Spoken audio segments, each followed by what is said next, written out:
I'm coming in hot.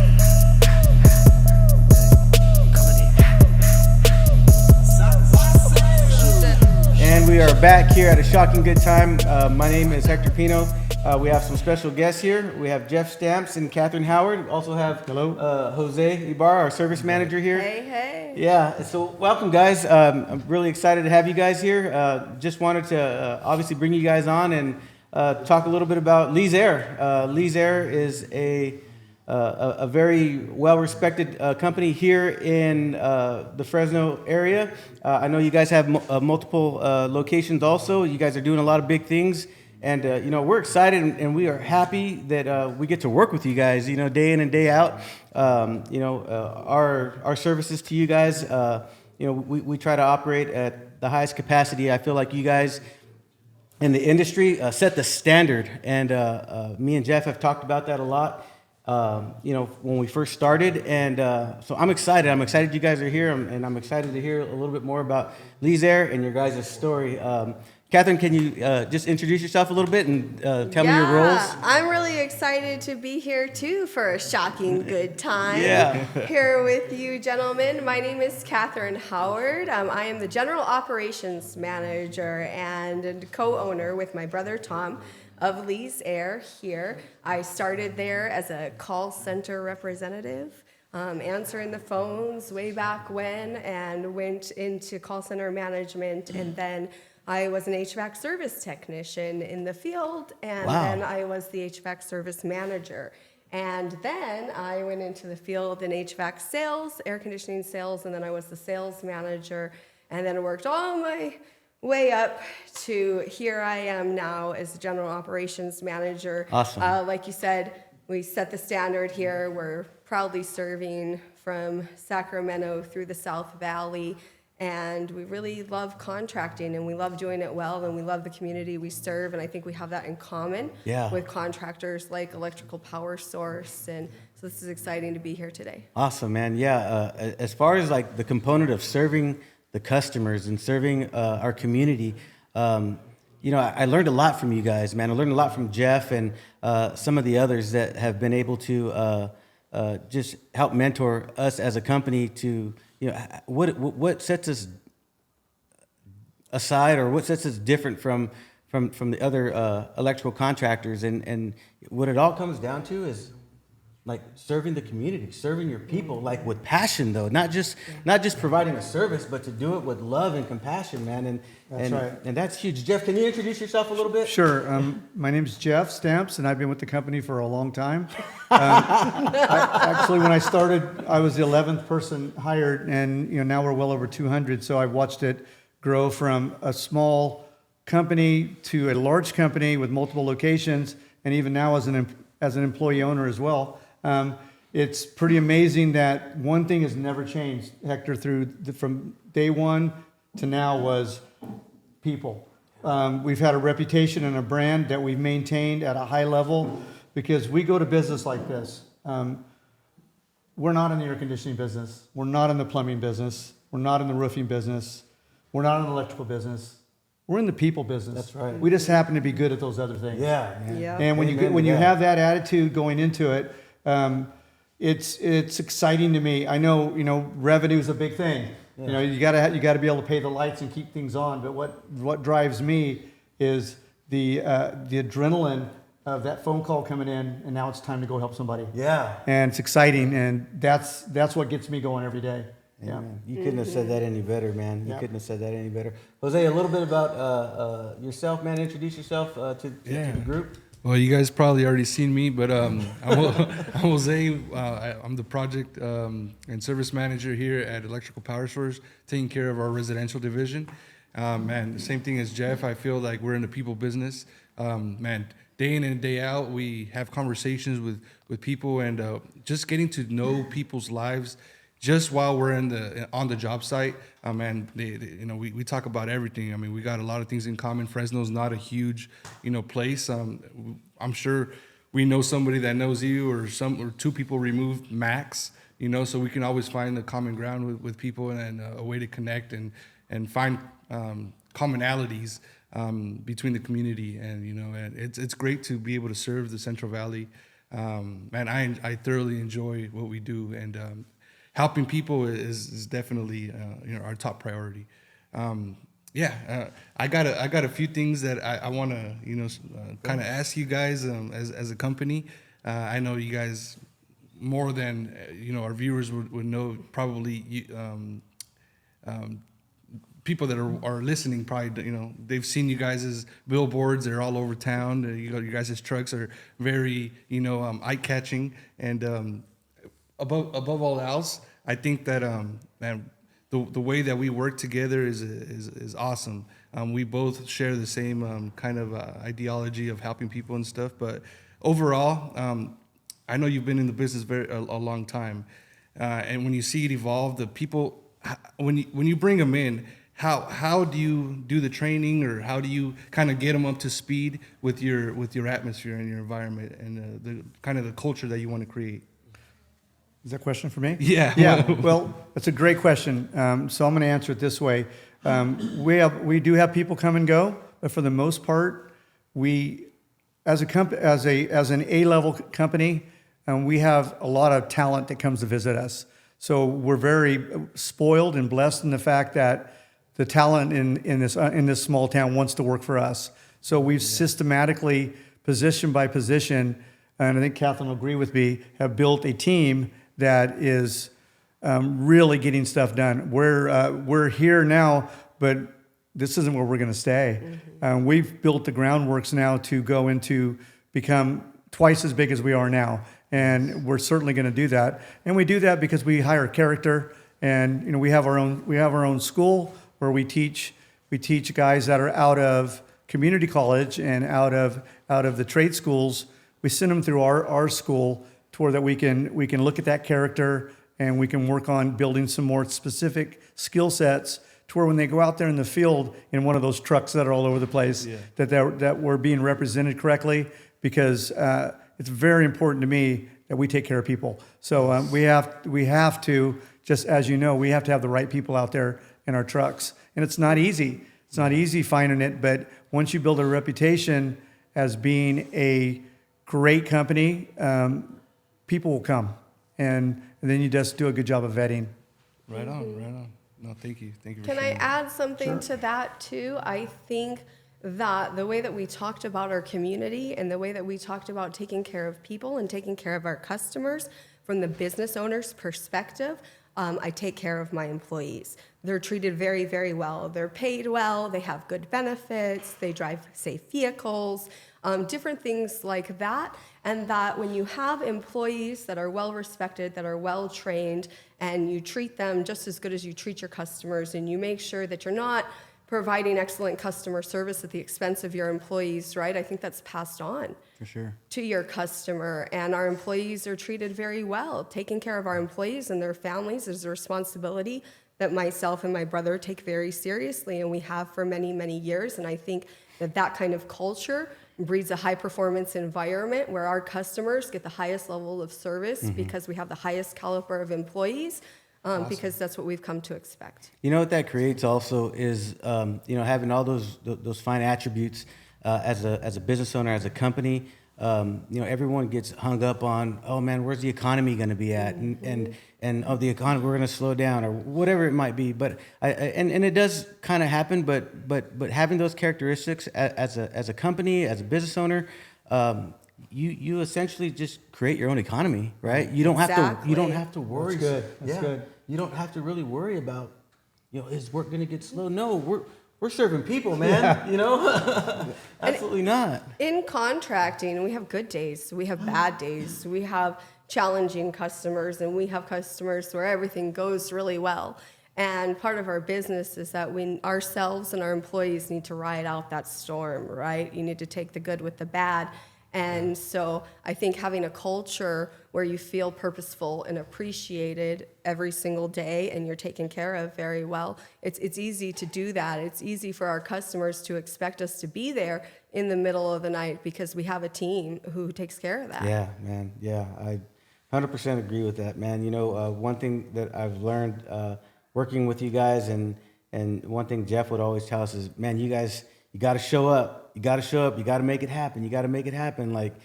and just the urgency of making it happen, man, it's really changed who we are as an electrical contractor. You know, I honestly feel like we are very much different than the rest, just because of what Jeff and Tom and your guys' team has, you know, helped us understand what it truly is to serve your community and to serve the people that are in need. And it's not, you know, I've done good by understanding your guys' concept, and then at the same time too, man, it's always nice to reward the less fortunate too. You know what I mean? Being out there to, you know, do the little bit of extra stuff that we do outside of just having a work order or, you know, that service call and stuff, man. And that's another rabbit hole to go down. But I'm truly grateful to be a part of you guys and what you guys do also. But just to revert back a little bit, Kathryn, give us a little bit of history about Lee's. You know, where it started, how it, you know, evolved, and like how it all happened, you know, where you guys are at today. All right. Actually, I'll give you a quick picture of where we're at today, and then I'm going to call on Jeff for a better relay of our history here. Okay. Sure. So where we're at today, we're really, really excited to serve the Central Valley and the Sacramento area. We have, I believe, more than 100 trucks on the road at this point, serving our community 24 hours a day, 7 days a week. We pick up the phone. We have plumbing, heating, air, and roofing, siding, windows to offer people. And me. I'm sorry. Electrical. With that, you might need to do some editing. There, we might need to clean that part up, right, Jose? You'll have to be the final authority there. But we're really, really excited for the future right now. Obviously, times are changing. We see that some of, there's different economic challenges that are happening. We've had unprecedented changes over the past decade in our social climate and all those different things. But we're really, really excited to be the size of company that we are, to be able to service the amount of people in our community that we're able to service, to be able to feed the amount of families that we do on our payroll. Absolutely. Really means a lot to us, and we're in a state of growth. So we've experienced a lot of growth over the past, few months. It started to pick up a lot, and I think that's because of the need in our community for quality service and quality contractors in HVAC and different things like that. And so being able to grow means that we're going to be able to provide more jobs, we're going to be able to provide more families with paychecks, and we're going to be able to provide more people with quality service, and we're really, really excited about that. I am also, I'm going to throw this in there, a public advocate for women in our industry. Right now, top earners, so we're thinking people who make more than $100,000 a year in home service in the United States. It's a $4 trillion industry, so second only to medical in this country.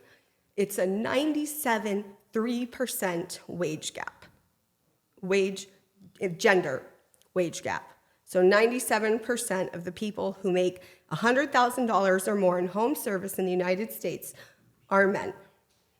3% are women.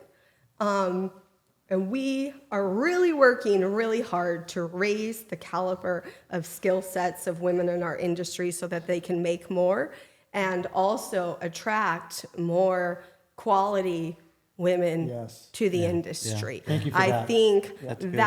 I think that a lot, I think it's a common misconception amongst women that they don't have an opportunity here, that these jobs for some reason are outside the realm or the scope of their skills and abilities. And it's simply not true. Uneducated, I'm talking no college degree, men walk into this industry and make 6 figures a year every single day.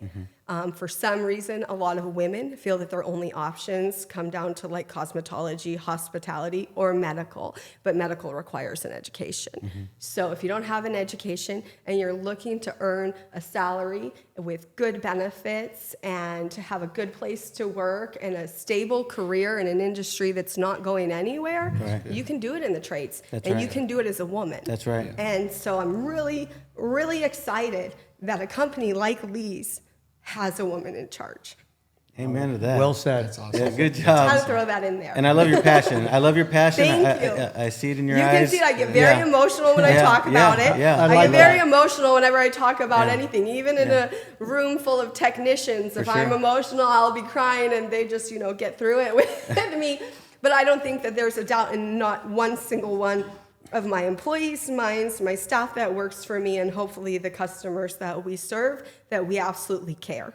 You're going to blow the lid off of whatever you're doing. I promise you that, man. Because one thing I tell my guys all the time is whatever we're striving for, man, you have to become emotionally involved with it to be successful, man. And I promise you, man, I love the fire that's in Yeah. your soul. It's great, man. Thank you. Yeah, I'm really excited about it. In a place like Fresno, to have a woman leading the efforts in Yeah. a trades company the size of Yeah. Lee's Air Plumbing, Heating, and good. Roofing is really, really exciting for women in our And industry. these guys have it as well here, Yeah. which is exciting. Absolutely, yeah. I think that's It's why we super attract. exciting. And I think that as we have more exposure for the women that are already here, it will attract other high caliber employees who are women to these jobs. Yeah. Amen, man. That's good stuff. I can Kathryn. touch on that history for you. Please do. Yeah, let's go with As history. Sorry. as the self-appointed historian of the company. Yeah, right. He's been officially On a regular basis, I text Tom, the owner, and some of the other principals pictures of years gone by. And so when I first started at Lee's, and a lot of people don't know this about Lee's, is that we were only commercial. So we were a commercial company, and then we dealt with a couple big accounts like St. Agnes Hospital, and we used to do Long's drugstores. We're still doing St. Agnes, and we would still be doing Long's drugstores because we tend to keep customers forever. But we were all commercial, and then residential came in, and commercial kept creeping up, and residential went like that. And then plumbing came in, and we're still creeping in commercial, and plumbing came in, and it went like that. But there are very few companies out there that are modeled the way we are. So there are a lot of big commercial companies that do a little bit of residential, and a lot of big residential companies that do a little bit of commercial. Well, we do both. And as you know, so it kind of gives us an opportunity to touch a lot more lives. So when I first started, like I said earlier, I was like the 11th employee, and we just keep growing and growing. But there's always been one constant, regardless if there's 10 people or 300, is the people component. And I was just talking to Josue, who's sitting off camera here, that the way I look at it is that we're always providing peace of mind on purpose. Mm-hmm. That is our standard. From back when we were working on with just a handful of guys to hundreds, that's the first thing that is always at top of mind is, are we taking care of that customer? It's very interesting to have. It's really great to have a lot of 5-star reviews, and it really sucks to have a lot of 1-star reviews. But we don't have anything in between. Yeah. So when your 1-star reviews are only about price and all your 5s are about taking care of people, that means we're on the right track. Yeah. So it's pretty exciting to I remember when getting one new truck was a big thing, and I'd post about it, and we would all hurrah. Now sometimes I pull up and there's 5 new ones. Yeah. So there's a lot of stuff going on behind the scenes that me and Kathryn are very proud of. The team that's working with us. I mean, we were just in a meeting before we came here where we were all discussing the multiple varieties of personalities that we have, but when you put them all, they all make a big circle that we're touching in all the different areas that need to get hit. Yeah. So the assembling of people is a difficult thing to do, but it really isn't. Right. Mm-hmm. If your passion and your direction and your motivation is all in the same place. Right. We have a saying around there that we don't have to weed people out; they weed themselves out. That's the truth. You know, they when you come into a company that's got a strong culture and everybody's rowing in the same direction, those guys that are just, you know, chasing a paycheck and wanting to just take, they don't last very long. Mm-hmm. But those people that come in and they want to make a difference and they love people and they want to buy a house and they want to have a secure future. And it's going to back up a little bit and say, one of the things about Lee's that has always been amazing to me, our owner, Tom, who kind of sits off the camera now, but he used to huddle us all together and spend a whole day once a year teaching us about compound interest and how to make a mortgage and why we shouldn't have credit cards and how to use money for us and against us. Who does that? Right. He cared so much about each one of us, you know, and we were smaller as guys started to buy houses and started to make a six-figure income and being able to, you know, survive on their own. Man, those were big to him. And they're big to us. Yeah. And absolutely. That's why we're in this industry, not for just, you know, the community, of course, but the people inside of our building matter. Very important to me that everybody there is a happy person and is excelling. Yeah. I used to always hear you say, like, Tom wants to pay us a lot of money. You know what I mean? And you know, because you got people within the office. Everyone's making, you know, a good wage. Everyone's happy, man. Yeah. You know, and that's huge, man. It is. That's huge. It's super huge. Wow. I will say also one more thing. I don't want to dominate here, no, but go ahead. Keep going. We've also been very successful in the fact, and that, you know, sitting here talking to electrical power sources, no accident. We only use a couple subs for such a large amount of business that we do in this area. We use electrical power source, and I would be adept to not mention we use Roth Crane, and outside of that, that's pretty much it. We don't gamble with our customers' homes. We don't gamble with safety. We don't gamble with our brand and our customers. So we're very careful. We're not going to send anybody to our house, Hector. So that's a compliment to you and your family that you've built a scenario where we're very comfortable, you know, in sharing that, and I hope that's vice versa. Absolutely. You know, because we again, we have to take care of people in order to make this whole thing work. Right, and that's very well said, and I feel the same way. I know that, you know, there was a time, you know, my grandparents, they had and man, my grandpa, he's going to be 96 this year, yeah. And my grandma's, she's in her 90s now too, and they had some issues with their unit, and I thought it was just a unit, and so who do I call? Uncle Jeff. I remember. Right. And so I love your grandparents. Yeah, I sent him over there, and you know, he crawls himself up there, and he's taking pictures, and you know, he comes back down, and I was like, dude, and shows me everything, you know, and this is what's going on, and I'm just fix it, man. I mean, you know, I know I'm in good hands, you know, mm-hmm. Not just because me and Jeff have a long relationship from when I was a kid, but you know, I truly know that the firm that he works for or works with and is a part of is elite, you know. Yeah. And so I'm grateful for you guys, man, and yeah. and you guys did an amazing job. Yeah. Thank you. Yeah. So, Kathryn, just in maybe in closing, I don't know if we're going to close yet or not, but what is one of your most exciting and most memorable moments about being a part of Lee's? Like, is there? Everyone has like kind of like shift changes in life, right? Like, man, this is where I knew that it was gonna be very different for us, or just something exciting, just something, I don't know if it's a trivia question or not, or just something exciting to talk about Lee's. Something exciting. Okay. I have lots of exciting things to say about Lee's, but can I say one of my favorite things, and it was kind of on topic to what I was talking about earlier. Yeah. One of my favorite things to do in Fresno is drive a Lee's truck. Yeah. And stop at the gas station. And everyone take pictures of you. Everyone asks. They cannot help themselves. What do you do at Lee's? Oh, yeah. And then I tell them, I'm the general operations manager and owner. no, really, what do you do at Lee's? This just happened 2 days Really? ago in Fresno at a gas station. And I started laughing.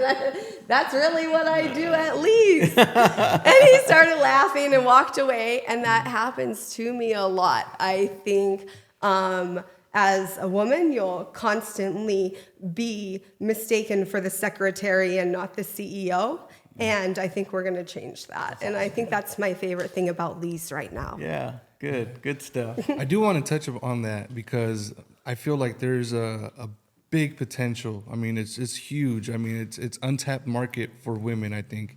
Absolutely. That the service, home and repair, I mean, anything in the trades, you're totally right about that. It's totally dominated right now. And you don't see a lot of women, and the women that you do see, man, they're exceptional. Yeah. You know, and I think that there's a big gap to fill there. What would be some of? I mean, I trying to pick your brain here, if that's okay. What are some things that we can do as a community, that we can do as I know we have a woman owner as well, and that's huge for us. That we're able to say we're a woman-owned business. Man, what are some ideas that we can gather from you, from your experiences, that how can we outreach, and how can we just like this, we're doing a podcast. I know that's a form of outreach, but how can we help improve those rates? I have some things to tell you. All right. So I think that there's two separate areas is if we're really going to bridge this gender wage gap in the trades. Number one, it's exposing the women who are already here, like myself, like the woman owner here, like the women who are working in the field, the women who are working anywhere in the trades, making a living, doing their job. I think the misconception for new people coming in is that there's some physical requirement to the job that they're unable to do. I heard on a podcast recently a business owner say, well, we don't get a lot of women who apply because you have to lift 50 pounds over your head. So I'm thinking in my mind, like, I can't even I'll lift, throw I can't 50 even lift 50 pounds pounds at over my your head. face, but in my mind, so that implies that, Justin Bieber is qualified and Serena Williams is not, because they're man and woman, because you have to lift 50 pounds above your head. And in reality, women, ladies, there's a lot of tough chicks in the Central Valley who can absolutely lift 50 pounds above their head. Yeah. I think that there's a lot of terminology that we don't understand, which makes us think that that's a job outside of our scope. So I explain a lot of times in groups of women that when they say things like connect your gauges and take the pressures in HVAC, it's just like two screws, you unscrew, you rescrew, you look at it, it reads it. That's all it is. Yeah. But we have these words that you have to learn. Electrical is a great area for a woman to go in because we're strategic thinkers. Absolutely. Like we could probably we overthink all day long and think about how much it takes in electrical, And the we strategy. and we underthink. Yeah. So, Right, you're right. you said it. So with that, so I think exposing the women who are already here, who are already doing the job, this is what Gary Vee told me. Personally, I got the chance to ask him this question. How do we attract more women to the trades? King of attraction, will you please tell me? Yeah. He said, you have to expose the women who are already there. Right. Super, super important, who are already doing it, because there is so few of us, 3% or maybe even less, in there. And then once we have that exposure, we have to make sure that the women who are already here have the caliber of skill sets to thrive. Yeah. Right? So a lot of times I think in our industry, because of that belief, well, she's a girl, she can't lift 50 pounds over her head, we don't take the dollars and invest into the training and development of our female employees. I think that's a common trend in our industry, and I think it's subconscious. I think that we think she doesn't want to go from the call center to HVAC service, and so we don't offer those things. So making sure the women who are already here have the training and development that they need to have the caliber of skill sets to be high value, high contributing employees, so that we can earn a good living. And then the last step is to attract more women into the trades. So take the ones that we have, train them up, expose them. And they say there was a study that was done by the Gallup poll, if you've heard of them, big, huge research organization, that says a girl's interest in stem cell careers, and it shows that they believe that it's within their skill sets, in their opportunities, and they have an interest in them until about 12 years old. And somewhere in that age range from 12 to 15, they show girls come out on the other side at 15, almost eliminating their interest in stem cells and trades careers there. So if we could focus more on that age and making sure that they know this is an opportunity, this is a scope. Think about our daughters and our granddaughters and the AI that's taking over and the way that the world's going to change. These are stable careers that they're going to be able to support their families with. And if they don't even think it's an opportunity, we failed. Yeah. Women can compete in this market, man. I want to brag on my wife a little bit, man. Yes. She, when we first started our business, even prior to that, she's like, hey, I want to build a house. And I'm like, okay. So we bought some land, and so I start kind of lining everybody up, and she's like, no, we're going to build the house. And I'm like, okay, so.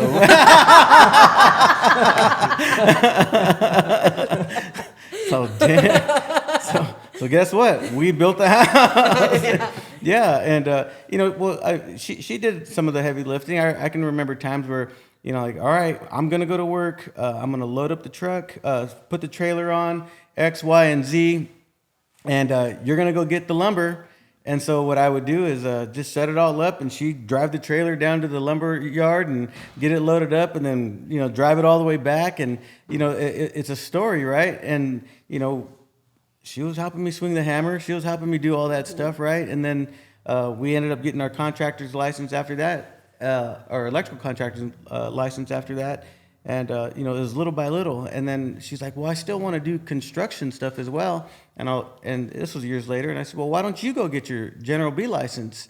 And so she went, took the test, and she's the General B license holder for our company. So we have 2 licenses. All right. Yeah. And so it's not like she's just. All right. Licensed contractor. Yeah. B. Yeah. Yes. So it's not like, she's putting in the work, man. She really is. And she has a big vision, and, it's just doing our best to make every move count as we go forward, man. And I would love for you to, spend some time with her, and talk about some things. I think you guys would have some good conversations. Absolutely. Yeah, I think there's a lot of women that don't know you can be a licensed contractor. And like you said, there's just a exposure. lot of women that have no idea you can hold your own license. Yeah. Yep. But you can. As a couple companies that, and I want to talk about this a little bit, that do well at marketing, let's partner up and market on this. This is a great idea. That's a good thought. Community, but good thought. One of the things that's helped us, and I've seen you follow a little bit along that as well, is we got really good at marketing a long time ago. So I remember when we came out with the first funny billboards in town. Yeah. And I'd get calls from friends and family. Jeff, your guy hung the billboard upside down. and I'm like, oh no. I said, well, let me ask you this. What other billboards do you remember from today? Right. None. Okay, yeah, then it worked. Yeah. And so hanging the billboards upside down, we're the first ones to go in with a full-on vision to, air conditioning companies, white van, red and blue logos on it, red for hot, blue for cold, and just a different, that's what everybody had. We had the vision to change that up, and now I can see. I went to Porterville yesterday. I had to go look at a project, and I passed 5 of our vans between here and Porterville, and I could see them a mile away. I knew it was. Yeah, and now when you drive around, one of the first things people see me, like at the gas station, like when they ask you questions, what they usually say to me is, "Man, I love your billboards. And I see your trucks everywhere." And I go, I know. Thank you. I'm proud of that. To have that presence, because as you said, Jose, it's a small town that's really big. Yes. That's really small. Yes. And we're only one or two people removed. Yes. I think at one point I I remember, I used to say me, Tom, and our general manager previous, between the three of us, we knew everybody. Yep. Yeah, and it's 500,000 people here. Yeah. So it's I'm excited. I'm excited to. I was just in Philadelphia and listening to other people, and Kathryn travels a lot too. Fresno really isn't looked at as that attractive of a place. And having been to all those other places, I wouldn't want to live anywhere else. Oh, that's right. This is a spot, man. It's it's everything's right here. It's a pretty great city, and I love representing the this city as the premier HVAC contractor in the valley. You guys are, man. Yeah. That's good stuff. Good stuff. Well, in conclusion to this podcast, man, I do want to really thank you guys for coming. I appreciate you guys so much. I appreciate our journey with you guys. This has been good. Jeff turned me on to Lee's years ago, and I think we really just started doing a lot of big things with you here in the last probably 5 years or so. But I am grateful. Yeah. I appreciate you As are guys. we. Yeah, and Thank whatever we can do to serve you guys, also not just our community, but one another. Awesome. We appreciate you guys. Catherine, thank you for your perspective on the question I had. I appreciate you. Thank you, Jeff, for your perspective on things. You bet. And, man, you've helped us here. We have meetings here at 6:30 in the morning, and we talk like how you guys are doing things, how successful you guys are, among other things. But you guys are a big part of the way that we run our business. It's a huge So, compliment. Thank you. Thank you. Thank you. Thank you. All right, guys. Well, let's get it. Yeah, thank you so much for